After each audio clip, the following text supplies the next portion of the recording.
Welcome to LFPL's At the Library series, an ongoing podcast featuring author talks, programs, and events at the Louisville Free Public Library. For more information about upcoming events, visit us online at www.lfpl.org/upcoming-events.htm.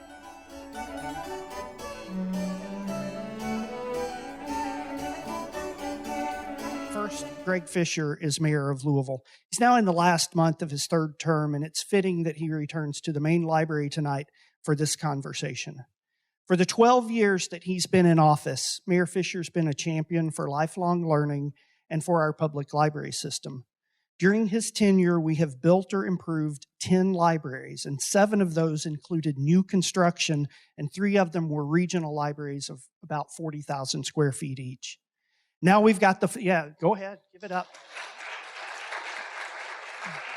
I'm also very pleased to welcome tonight's author. Matthew Barzun was the United States Ambassador to the United Kingdom from 2013 to 2017. He's a longtime friend and advocate for our library system. He's a former member of our Library Foundation Board of Directors. He's also a former executive at cnet.com, and he served as ambassador to Sweden from 2009 to 2011. He's now the publisher of Louisville Magazine. He's also well known for his innovative work as a fundraiser for the Barack Obama presidential campaign, and I expect you'll hear more about those last 2 during tonight's conversation. And one last thing I'll mention that I just learned about today, he introduced Mayor Fischer at Mayor Fischer's inauguration 12 years ago. I didn't know that when we set this program up. So it really seems proper tonight that the 2 of them are here to have this conversation. Please join me in welcoming tonight's guests. Thank you, Lee. Thanks, Lee.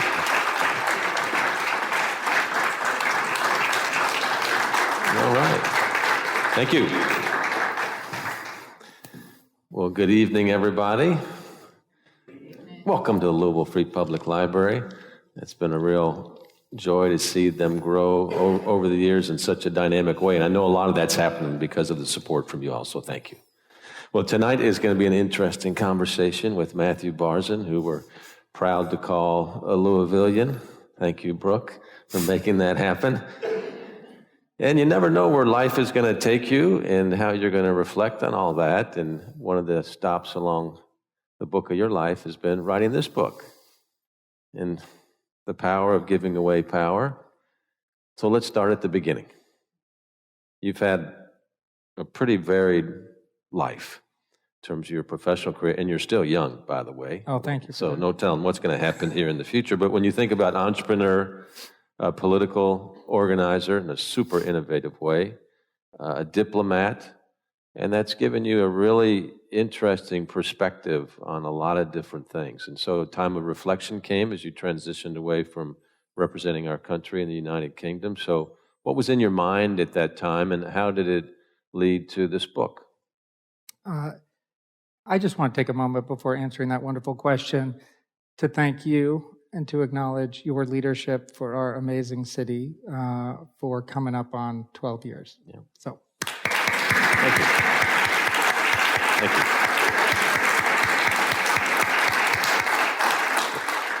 And I have an unfair question for you I'm going to save till the end.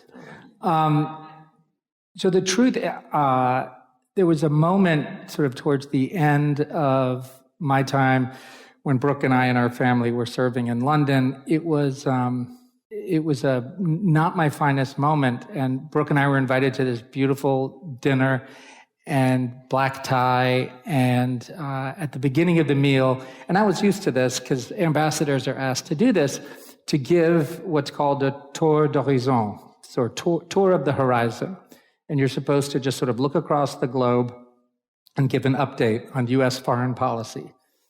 I never liked doing it. I wasn't very good at it.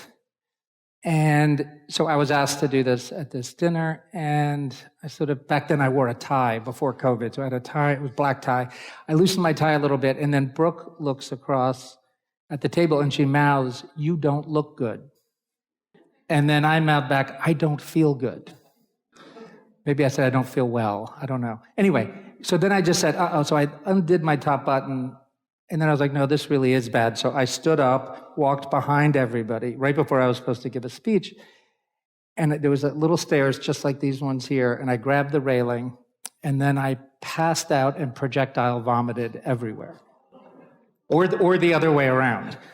But mercifully, I don't remember in what order, other than I woke up sort of in the lap of my security guy named Simon, smiling, which is a weird thing. I was smiling, he was smiling, and it was mortifying, and our guests couldn't have been more gracious. And they whisked me away, and I knew nothing was really wrong physically. I did all the tests, we ruled that out.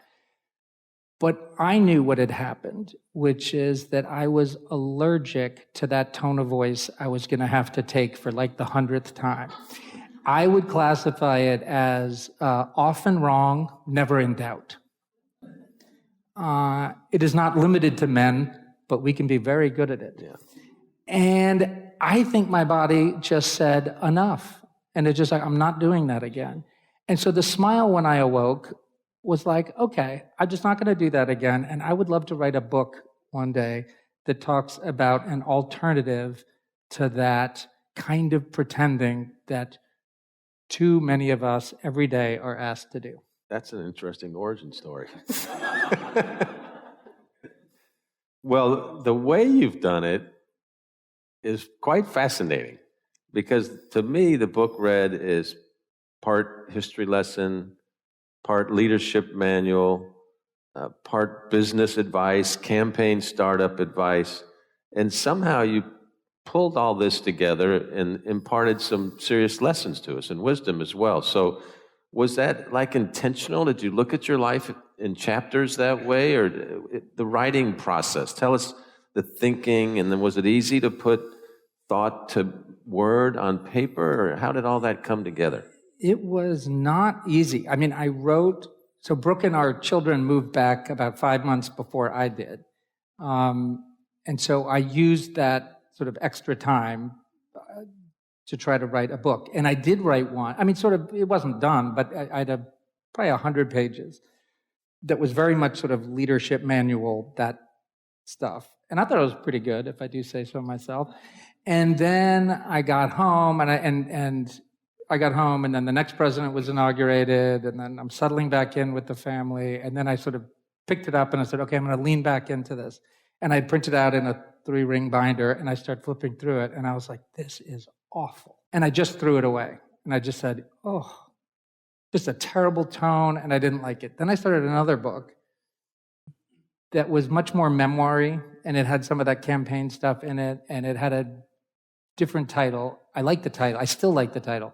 It was called Daylight Between Us. And that came from a phrase that diplomats are asked to say in that tone I mentioned earlier that made me throw up, which is, there is no daylight between the United States and the United Kingdom as it relates to, fill in the blank, whatever topic. And I think it's this ludicrous standard of agreement that is never true, and worse than that, is just kind of misleading. And it's just daylight. What's so scary about having daylight between two people? Like a couple dancing, or two soldiers fighting shoulder to shoulder. All these images of partnership always have daylight between them. And so that was sort of the idea that got me going. And it was sort of beginning in the beginning, ending at the end. And then I shopped that around. And then one publisher said, ooh, I really like the idea. I think there's a core idea in this book. I am really uninterested about how you felt about how you learned that lesson and who taught it to you. I just want to do that. I think you should write that book instead. And he had done a lot of books that I respected. And I said, okay. So I didn't throw that one out. I just sort of put it aside and then started work on what became The Power of Giving Away Power. But I did want to fuse those three things you noted. The history part, our editor really was like, I think you're going to lose people in chapter 1 talking about U.S. history. People are going to think it's a history book. So we tried taking it out. And this is the one where I tell the story of the seal of the United States, like our country logo. It took longer to design it than to win the war. And I just thought that was such a cool story, and I geeked out on it on Wikipedia, and I learned a lot, and so I was determined to include that. But I did learn from readers that It does turn a bunch of people off. It's amazing the kind of feedback you get when you put yourself out in public, isn't it? Indeed. Well, I want to dive just into the book a little bit and then come back to the title in a second. But when you talked about there's no daylight between us, one of the things you talk about in the book is the special, quote, special relationship between the UK and the US. And to think about the partners that you were able to kind of observe from President Obama and his counterpart, and then Boris and Trump, and now Rishi Sunak and Biden. Those are some interesting relationships amongst themselves. And of course, UK pulling out of the EU, and a lot has happened in 10 years. How do you look at that, quote, special relationship now? Yeah, I remember at the time, whenever I was asked about it, well, there's a British kind of friend, acquaintance, he would probably say acquaintance, living in New York, who before I showed up in London, he said, hey, 2 bits of unsolicited advice. Number 1, don't trust the British press. They will build you up and tear you down. And number 2, don't ever say special relationship. It's a cliche, but I would say that phrase all the time because I think it is special. I think it's worth saying. And I used to have fun with it because I'd say, well, Brooke is a therapist, and we did couples therapy, and we said we were in couples therapy, which I guess you're not supposed to say out loud. But we did, and we were not ashamed of it. We think it's really important. So in couples therapy, as you all know, like you unpack things together. So I tried to unpack that phrase, special relationship, to make it not a cliche. And I was like, well, what's the opposite of a special relationship? And so the opposite of special is routine. Stick with me here. The opposite of relationship is a transaction. So it's about things. And so much of our lives with technology has become routine transactions. We just sort of automate everything. And there's a reason we do it. But there's a cost and a catch to all of that. And what I think the phrase special relationship reimagined that way is the way I tried to bring like a routine transaction. If you've ever visited another family with children at a weekday breakfast, nobody says anything to each other, right? They're just kind of like the ballet, like they grunt, they make coffee, they make toast, they make lunches, and they just get people out the door. And it just kind of becomes this routine transaction, and that's fine. But the special relationship is like the family dinner. Like people cry, they leave, they laugh, they learn. And so you sort of need both. The fruitful friction of the family dinner earns you the right not to speak in the morning. Not in a bad way, but just sort of and I think we need that rhythm in life. And to answer more directly your question, when I'd be asked about it, I'd say, look, how does the occupant of 1600 Pennsylvania get along with the occupant of number 10 Downing Street? That sort of the band of agreement and disagreement is pretty narrow. And people make a big deal of the differences, gelling, not gelling. I said, but that's really not where the special relationship lives. It lives with these millions of people on either side of the Atlantic. And what preoccupied me during my 3.5 years there wasn't whether the leaders of both countries were getting along. It's like, are we getting along within our countries? Scotland was trying to pull apart from the United Kingdom. The United Kingdom, as you said, was trying to pull away from the European Union. And I don't need to tell you all what was going on back here in our politics. So that sort of inspired it too. Yeah.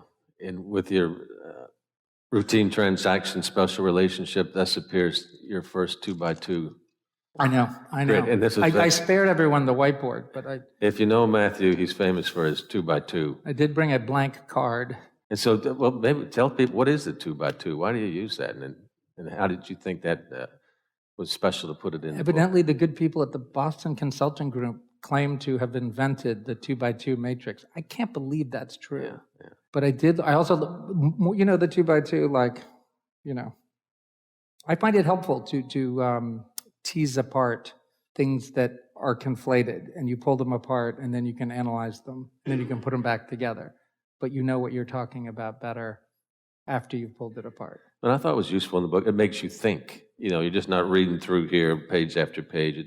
makes you stop and reflect, which a good book does. Oh, I'm so glad, because the editor also wanted to take out all the doodles. And I was like, no, I have to. I'm a visual thinker.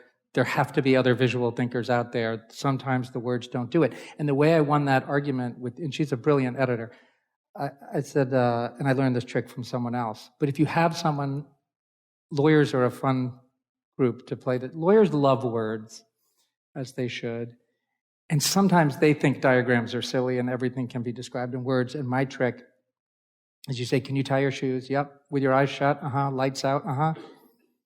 Great, here's a pen. Write me a paragraph on how to tie your shoes. And it's really hard to do. But someone using absolutely no words, in Japan can show our son how to tie his shoes with no words. So, which can't do everything. Yeah, well, I thought it was beautiful because you are in this book.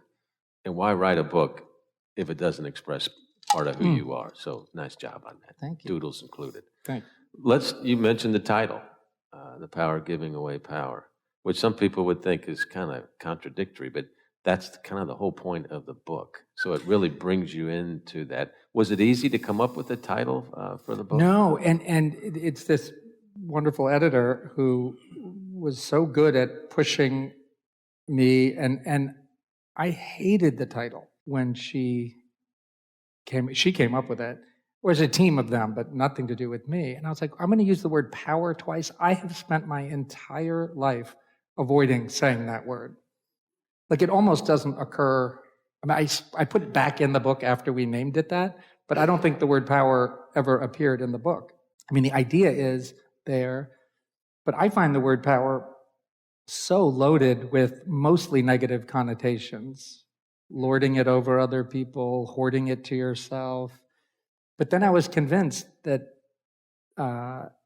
we all sort of have a problem with power, and that's actually what the book is about, to reimagine power, how we can create it with other people, and break that cycle of hoarding it and lording it. Or, even though this is kind of a trendy phrase these days, to share power, which sounds better than hoarding and lording, but I think sharing power has its own problems, which is like, if you have 10 units and I say, let's share it, you're going to end up with 5 and I'll get 5. But the leaders I talk about in this book all were very different. They lived at different times and they did different things, but they all had this same idea about power, which is it isn't a finite resource, like something you mine in Eastern or Western Kentucky, like coal. It's something you make, and it's infinite, and you make it with other people sitting around a table.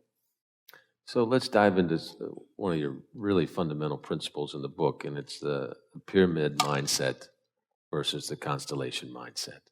And you talk about the limitations and the evolution of how moving to this constellation mindset can really expand possibilities, possibilities for innovation, to do good, etc. And was that something that just came to you one day? How did all that evolve? And maybe if you would explain a little bit the pyramid mindset and, of course, the constellation mindset. Sure. I think we all know the pyramid one, because everyone here we're all pretty good at it, because I think it's kind of the default setting. It's the world of, its obvious form is top-down, sort of hierarchy. It's the world of ranking, rating, sorting, sifting, and it provides security and order. It's on the back of our logo, of our national logo, the unfinished pyramid with the little seeing eye on top. And when they picked it back in the 1780s, they did it to represent consolidated power. And so we're familiar with the pyramid, the people who brought you the pyramid scheme. When we try to escape it, we think, and you see this in corporate life, and I'm sure you've seen it in your corporate life and in government, the temptation is like, I know we'll do the opposite. We'll be bottom up. But I try to make this point in the book. Bottom up is no better, or it's maybe slightly better. It's the exact same shape, just in the other direction. You have not escaped the pyramid. You're just running it in reverse. So if the CEO, if she initiates a company-wide bottom-up review of something, she is asking every single person in the organization to think of themselves in one of two modes: below someone or above someone. And that's just a very particular thing to ask of someone.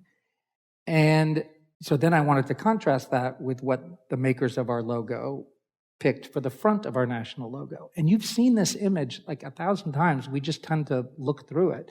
If you have a U.S. passport, it's more pronounced than on the dollar bill. And it's what goes above the eagle's head, and it's the image right above our national motto, which is E pluribus unum, from many one.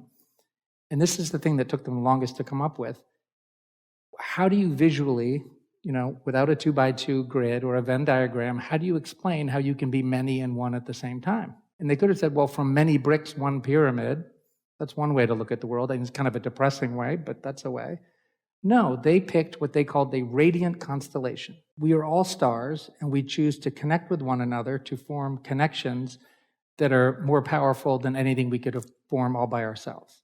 That's so 13 stars for the colonies, but it was also how the newly formed United States might fit into the constellation of other nations, how citizens within a city like Louisville could react. So it was this, at any scale, it was how you could look at yourself as a star, see other stars around you, and try to make connections. And there is stability and order in the constellation too. It's just different from the pyramid.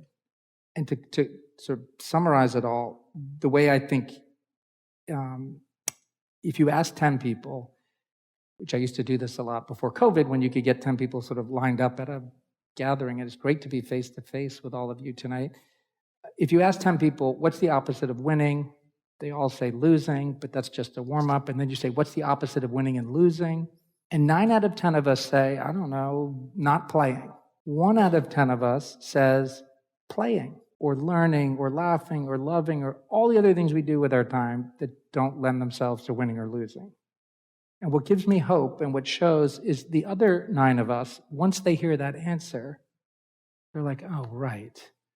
I mean, you do not win your career. You do not win parenting. You do not win your marriage, but you could lose it if you try to win it. Right? So all these things we actually value don't lend themselves to winning or losing, but that is our default setting. And if you're not doing that, then you're doing nothing. So showing another shape.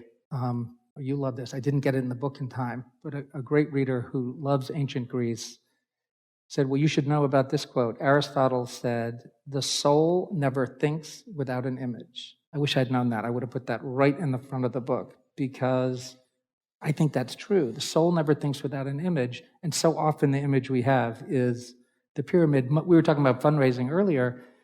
So many fundraising meetings begin with someone drawing a pyramid with the richest person you know at the top, and then the 3 second most rich on the bottom, and then... That's not how you really came up with the breakthrough with the Obama campaign in terms of fundraising, which was amazing, kind of the innovation that was there, and it was not a pyramid. And you might, we're diverting off the book here a little bit, but you might want to describe that and the insights you had and the results that came from it. Yeah, I mean, I think, well, just some numbers. So we did it here in Louisville. The typical thing is you raise money from people with lots of money at the beginning, 1,000-person rubber chicken dinners. And then at the end of the campaign, you send everybody 1,000 emails a day and you try to get $20. That was kind of the way it worked back. And this is a long time ago now, but 2008. And my idea, which wasn't, it was unusual, but sort of simple, was, well, I think, because I got to go to those $1,000 chicken dinner things, and I could see the energy and the excitement and the connections made, and I saw how, on the Kerry campaign, how those grew and trust grew, and then more people, I was like, that is magic. That pattern of behavior is wonderful. Why on earth would we limit it to the tiny fraction of people who can pay $1,000 for a rubber chicken dinner? Like, why wouldn't you want that same pattern to spread through as many people as you possibly could? So that was the idea. And then the Obama campaign originally said no. We are going to come to Kentucky, but we're just going to do the chicken dinner, and we're not going to do the big event that I'd worked on with Brooke Pardue and Carolyn Tandy, who were my partners in all of that. And so I was moping around the house after getting this bad news, and my beloved wife, Brooke, said, you just have to stop moping. You should go to Chicago, make your case, and if they're really the kind of campaign that would cancel the low dollar, $20 per person thing in favor of the chicken dinner, you do not want to work on this campaign. And she was right, so I flew up there, I made my case to David Clough, who's since become, someone I really look up to. So I made my case, and he said, yeah, no. Not going to do it. And then I sort of stared at my feet, and he said, "Man, you look really bummed." And I said, "I am really bummed. And I'm also just trying to figure out how I'm going to give back the 3,200 tickets." And he's like, "What? You've sold 3,200, not me, but our whole wonderful volunteer network had sold 3,200 tickets at $20 a pop." He's like, "You're kidding me. That's amazing. Go for it." So we did, and then he asked that we roll that model out across the country. So that was sort of this idea of the pattern and tone that you set in the beginning can grow and grow and grow. And I stole, Seth Godin, the wonderful business blogger and business author. He had written a book about marketing, and he talked about hunting and farming. And he said, so much marketing is like hunting. And he's like, if there's 10 deer standing there and you shoot, maybe you get 1, 9 run away. Farming is like you plant seeds, they grow plants, more seeds, you get the idea. So this was basically farming as it relates to fundraising and not hunting. And this is why I love fundraising, and I've learned to get better at it. And so much of our default language is hunting, target list. It's just all kind of, negative and like shooting deer, and not at all like farming. Well, I think not specifically saying this in the book, but the interdependence is, you do say this, interdependence is critical to the constellation mindset. And when you think about the small dollar fundraising, and you speak about that in the book too, kind of, when you went to one of these events, you felt this magic and this energy that people had by feeling like they were part of a movement, and they were all reliant on each other, and there wasn't some alpha person leading it. It was a broader thing. It was the constellation that you speak of. And the words are tricky, because the word interdependence, which is sort of the technical term, and I do use it in there, is kind of boring. And it's often said it sort of skews new agey, and so it turns off a lot of people who are sort of turned off by the language of interdependence. Doesn't turn me off, but so the constellation sort of people, they can hang on to that better. And what I love about the constellation is, and you've all worked on groups where that magic happens, and if you look at Orion's belt, someone once showed it to you. It's not obvious, but you can't unsee Orion's belt, and there are no lines between those stars, but they feel real. And the next generation won't see those things unless you pass that on. So I think that's another reason to hold on to that image for me, as opposed to abstract words like interdependence. And there's a tension, it seems like. There always has been historically when we're trying to break through to new perceptions of what's going on. And you use Mary Follett as an example of a tremendous leader in terms of thinking and innovation that was ahead of her time. Yeah. And when you think about the context of America today and what she was speaking about almost a century ago now, that 75% of Americans in a poll by CNN a month ago are not happy with the direction of the country. Not happy. And then I think, we're not being bombed by Ukraine. We're not experiencing a famine like Somalia is. And so what's the problem here? And Mary Follett described the dawn of the 20th century as, quote, "Our political life is stagnating. Capital and labor are virtually at war because we have not yet learned to live together." Did she say that last week, or was that 100 years ago? No, I know. It's amazing. And I discovered her because I was going to quote Peter Drucker. Are you guys familiar with Peter Drucker? Probably the most quoted leadership guru type of the 20th century.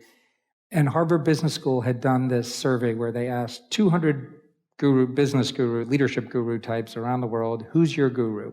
And so they proudly published the gurus list. Number 1, Peter Drucker. Peter Drucker, around a decade before he died, revealed with little fanfare that he had a guru all along. Mary Parker Follett, gay woman from Boston, 1868 to 1934.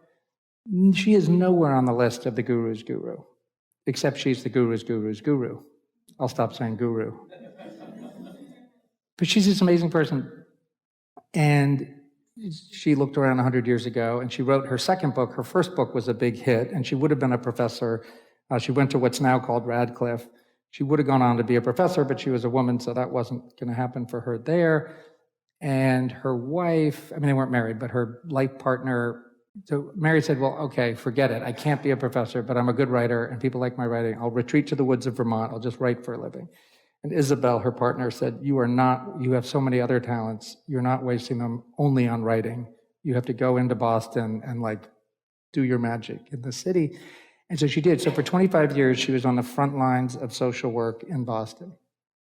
And the first thing she did was started a debate club for young immigrant boys and da-da-da. And then the mayor, the successive mayors all realized what a rock star she was. So she was on every civic committee, including unglamorous, minimum wage committee for the candy workers of Boston, but high stakes, sort of thankless task. Can you relate to any? So she says yes to all of these for 25 years, and then she has this epiphany, and she's seeing what we see today. She said, I think all of our democracy hangs on how we treat each other sitting around in meetings, which is kind of a funny thing to say, but she had a PhD in meetings, good ones and bad ones, and she said there's 4 possible outcomes of a meeting, and try this at your next one, and Zoom counts too. They could be face-to-face or not. 4 possible outcomes of a meeting, and only one of them is worthwhile. Bad outcome number 1, you try to win the meeting. That's no good. You come in with a fully formed idea. Why is anyone else there? 2, the opposite, you just acquiesce, and you think, oh, Matthew's super fired up, let him have his way. That's no good. Why are you at the meeting? Bad outcome number 3, and this is tricky because we're all taught that this is good, compromise. But Mary says compromise isn't really good. It's just mini victories and mini acquiescences. At best, you get a subset of what you came in with. She said the only reason we should gather around a table is to make something together. Co-creation is sort of a fancy, lovely word for it, I think.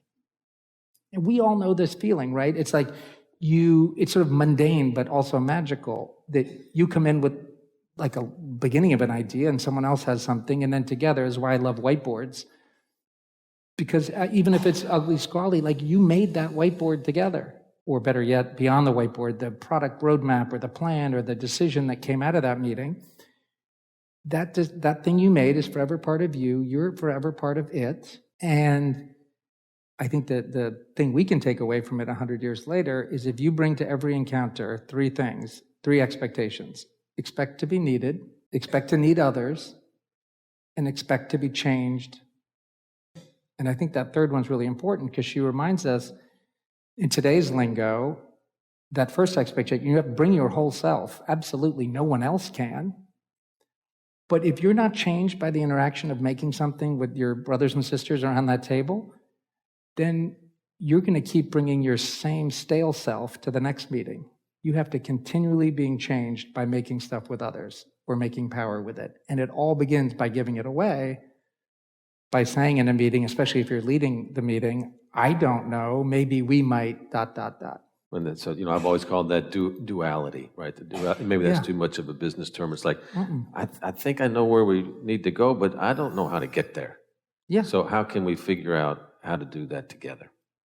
Yeah, much better. But why do you think, especially when you take a look at it, we both have business backgrounds, you still see 90% of business people run with this pyramid model? The genius that's running the show, who's got to make all the decisions, who becomes the constraint to possibilities, versus designing organizations implicit on the constellation model that produces an infinite amount of innovation and possibilities. Exactly. What's the problem? Well, here's my guess. In the first 3 words of the book, which were kind of like the last 3 words I wrote, but is pretending is exhausting. And I think we're all asked to pretend a lot, socially, certainly in business and in government. And it's pretending that we know the right answer and we can just say what the goal is and work our way back. Peter Drucker, who'd gotten really famous before he became the guru's guru, his big hit was management by objective. This is 1948, General Motors, that kind of thing. And he admits 10 years in, after he's sold 1 million books, he's like, oh, hey, time out. Management by objective works when you know what your objective is, which you know at most 10% of the time. 10%. So 90% of the time, we don't know, but it's terrifying to admit that you don't know. And you can look really stupid if you don't know.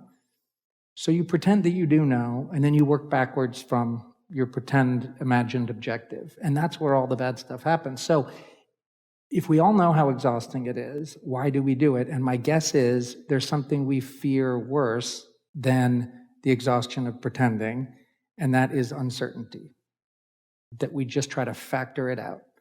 And it's not limited to business, but you certainly see it there. And once you begin, and that's what's so comforting about a pyramid. There's no daylight in a pyramid. It's orderly. You either fit in or you're left out. It just provides a real sense of calm, but it is a symbol of death, and there's no light there, and it can't grow. So that's why. And the leaders I talk about in the book, which beyond Mary Follett, but the person who invented the largest human knowledge transfer engine in the history of the world, the largest commercial organization in the history of the world, which is Visa. As different as all those folks are, they all embraced uncertainty. They didn't fight it or try to factor it out. So I'm going to ask you a question about the Obama campaign and a point in your book, and then we'll stop and take 2 or 3 questions from the audience, and then we'll wrap up after that with a question or 2.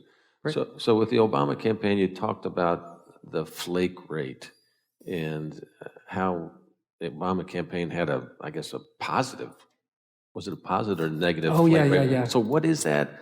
Why did it happen? How does that work into the constellation? Well, as I mentioned, I didn't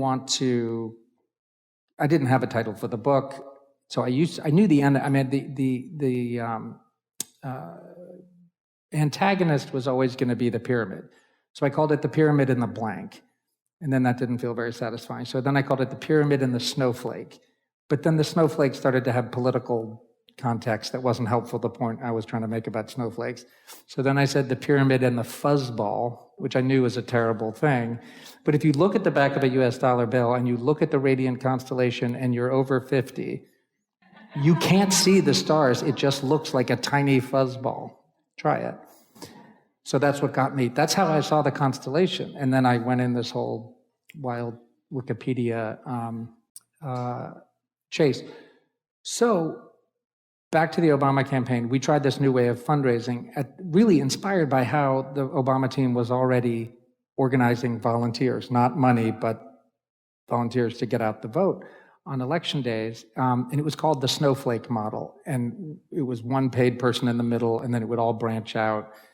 And you know how snowflakes, if you look at, they're fractal. So if you look at them under a microscope, they're just made up of little snowflakes. And then you look further, it's just snowflakes at every level. Broccoli is like this, mountain ranges, lots of things in nature look like this. No, nature doesn't make pyramids, just interesting,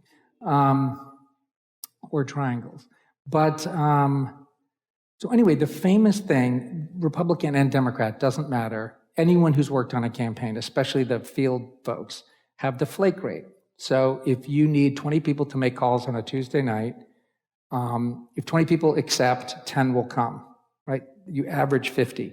If you're really lucky, you could get it as low as 20, where like 8 out of 10 people show up. And if people are either really too confident, and you know this, so the high flake rate is when 8 out of 10 people don't show up. And that's either because they're so depressed or they're so confident. Both of those things are bad. You just got to keep it close. So on the election day in Virginia, which was a battleground state in 2008, I was friends with the field organizer there, and we were together in Grant Park with Brooke and what turned into a big celebration, but we didn't know it yet, and we were nervous. And I saw Mitch, and I said, well, what was the flake rate in Virginia? Because during the primaries, we had reported on this. And he's like, it was negative 150%. I was like, what does that mean? And later someone corrected my math, but this is how I did it, or his math. But for every 10 people who said they would show up, 15 people showed up. Nobody flaked. They did the opposite of flake. And so that's what's so wonderful that's sort of constellation math. I was corrected. I guess it's negative 50%, according to the copy editor of the book. We had a big back and forth about that. She was right. Negative 50%. So that's the kind of multiplying you can get if you have a constellation mindset. Beautiful. Do we have any questions from the audience? If you'd like to grab a mic or walk up to the mic. You want to take all the questions from I'll take them all, and then we can... Great. Ambassador Barzun, how does your Please call me Matthew. Matthew, okay, thank you. How does your idea of giving up or sharing power relate, if at all, to the political or constitutional idea of separated power? Matthew, I worked at a place where I was the CEO there, and we transitioned from what I would call to a pyramid style management to a constellation style management with a professional coach. And we did coaching, and I found that very life changing for me. And I found it life changing because I felt myself to be free of having faults, and my team knowing my faults, and my team being able to saying, "Hey, John, by the way, you mind if I give you some coaching?" I mean, there was an openness about that. And I'm wondering what you're talking about and what you're sharing here, the style of management. What do you feel about that sort of form of management and that approach to management as well? Thank you. Did you gain any important new insights that were very valuable to you as a result of your assignment in England? If you gained such insights, would you share them with us? Great, thank you. I wanted to know, when groups within an organization are experiencing tension because they are vying for power between one another, is there a way to use the constellation mindset to reconcile or to achieve a common goal that dissipates the tension? Great, thank you. One more. This is assuming that you get power to be able to give it away. So how do you get power in this construct? Why don't we go, I'll go sort of in reverse order maybe. So I think when I mentioned Mary Follett's book, she has her second book, she has this epiphany, she writes it, she talks about the importance of meetings, and it's a lot more than that, by the way, and there's a great biography of her by Joan Tonn, Tonn, that I highly recommend. But start on Wikipedia, read about Mary Follett if you like her. The first thing she does after the epiphany is she cancels her debating club that she had started 25 years before. And she's like, I just don't want people to spend their time and energy fighting each other with words. And there is a different kind of power. So if you're ever in a group of whatever, you can volunteer as a citizen in this country anyway. You have power just by being, just by showing up and making something with other people. And taking your experience and adding it to other people's. And she had watched that for 25 years. So that's, but again, that word power is so loaded, as you point out. It sort of thinks like, oh, you know. So anyway, Mary Pollard was like, we all have it, and we can most easily give it to a group. Give it away and watch how it comes back, is how she would say it. And that's how I think about it. I cannot see without these. The question around groups and tension, can it be used between groups that are vying for it? Yes, I think, although it's certainly harder, because if you're vying, you're sort of in that framework of winning and losing.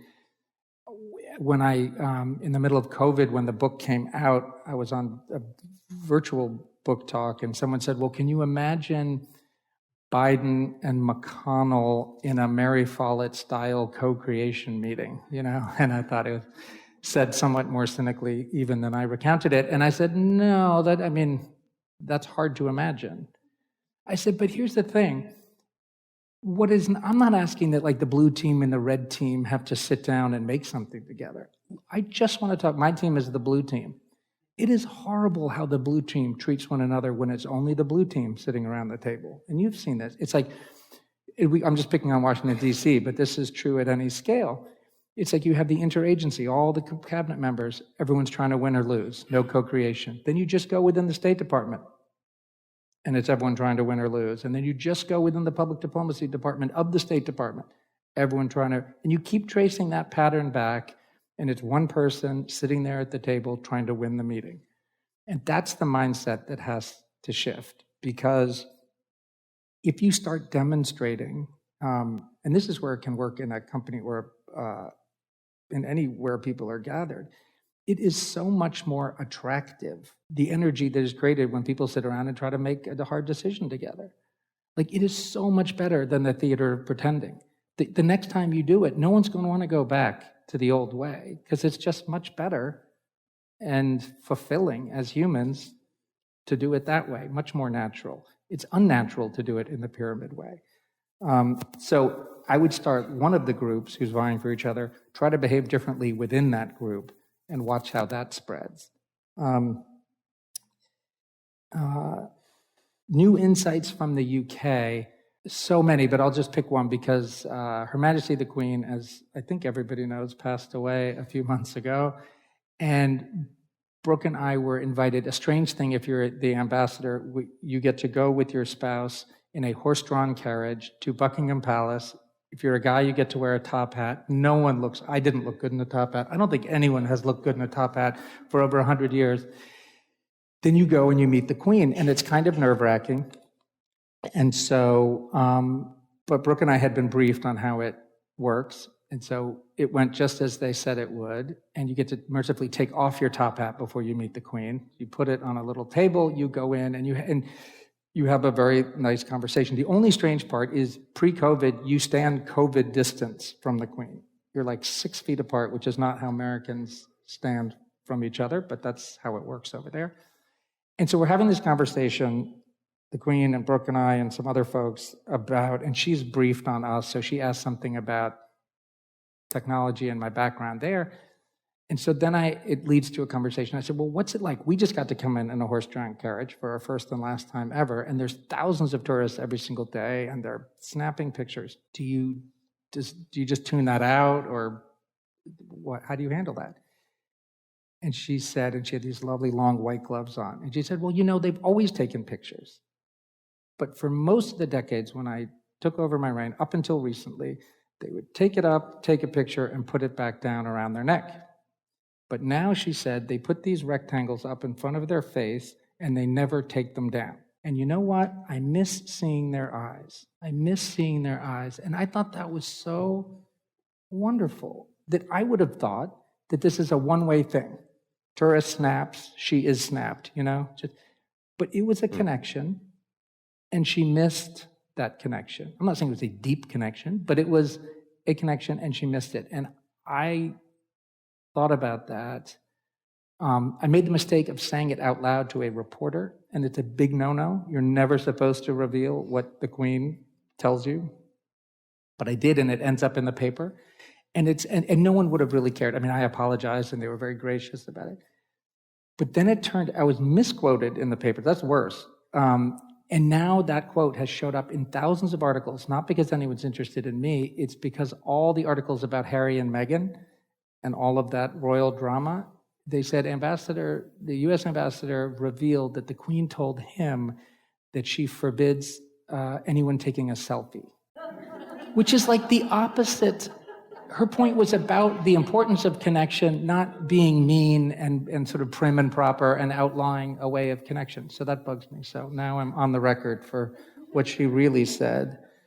The point around coaching, yes, yes, yes, and more yes. I'm glad that term is used more and more because we think it's fine in sports and something I know, believe in big time in your administration and in corporate life, getting better at it.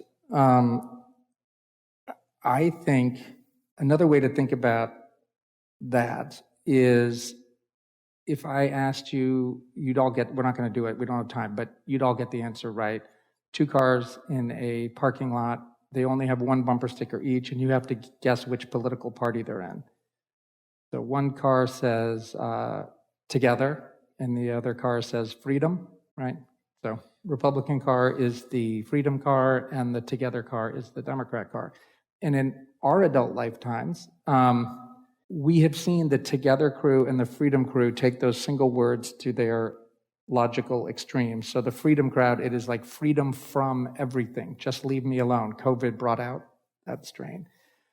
The Together crowd has done, this is a nonpartisan comment, the Together crowd has done the exact same thing. One major candidate went so far last cycle to say, not me, We. So give up your identity to join the big crowd. In the context of COVID, they would talk about herd immunity like we were cows. I mean, it got really sort of creepy, I think, at both spectrums. And I think the best thing about a company that's working well together, the best idea America has ever had, we fell tragically short at the time, and we still do, but the best idea we ever had, represented by the Constellation, is freedom together. Like any band of revolutionaries can declare independence, and they do it every year across the globe. That was not what was impressive about what we did. We figured out how to be interdependent. And this connects to the Constitution question. We figured out, and the Constitution is one imperfect embodiment of an effort to be free together. But that is what we ought to do, and not a compromise between a little bit free and a little bit together, fully free through and with one another. We need guides and leaders, and we need teaching so people understand that's possible. Yes. And it needs to start at an early age. Can I unfairly ask you the question? I didn't tell him this, but you were just back from an incredible trip to see the Dalai Lama, an incredible leader who's meant a lot to you. Would you be willing to share with this group a learning, it might be a new learning or something reinforced for you that you learned on that trip that you're bringing back with you to this city as you embark on this next chapter for you? Sure. So I got back yesterday, so if I look a little fatigued, it's because I'm 10 and a half hours ahead here, but we wanted to do this. You've seen the future. That's right. So I had the great pleasure of getting to know the Dalai Lama over the years, because he came in 2013, many of you all remember that, to bless our Buddhist monastery here, the Drepang Gomang Center for Engaging Compassion. And he was fascinated that we were trying to become a city of compassion. It was one of the values I said would guide our administration, because much like the Constellation, it's hard for people to be compassionate. Especially when they think it's weak. It turns out that it's strong to be compassionate, to empathize, to show grace, to think in a Constellation mindset. There's a lot of overlap here. Anyway, that's led to, we've seen each other once a year or so, and I took a delegation of 6 younger mayors to see the Dalai Lama, because I was hoping we could pass the relationship off to the younger mayors. I've been kind of his de facto connection with U.S. mayors and global mayors. So that was a beautiful part of the trip, including the mayor just up the river in Cincinnati. His name is Aftab Puraval. He's the nation's first Tibetan American elected official. So it was important to take him. He's 40 years old because of his special connection as a Tibetan American, and how he could carry this forward. So I thought, in terms of, it was a special time for me. My dad passed away about 2 months or so ago.